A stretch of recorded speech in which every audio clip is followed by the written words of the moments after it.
खूप सारे लोकं बोलतात, की ब्लॉगिंग डेड झालेली आहे. परंतु ब्लॉगिंग डेड झाली नाही. त्याच्यावर तुम्हाला काम करता आलं पाहिजे.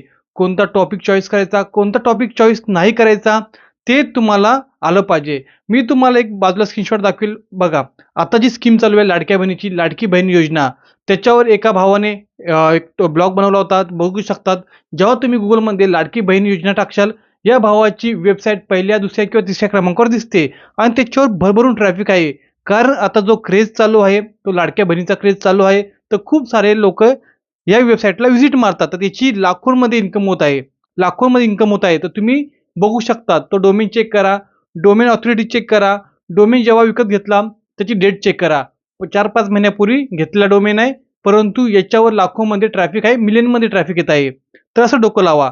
तर मी तुम्हाला एक सांगेल, की ज्या पण भविष्यात स्कीमा येणार आहेत, गव्हर्नमेंटच्या स्कीम येणार आहेत, त्याचा 2-3 महिन्या अगोदरच त्याचा ब्लॉग तयार करा. ब्लॉग तयार करून सगळे कंटेंट अपलोड करून टाका.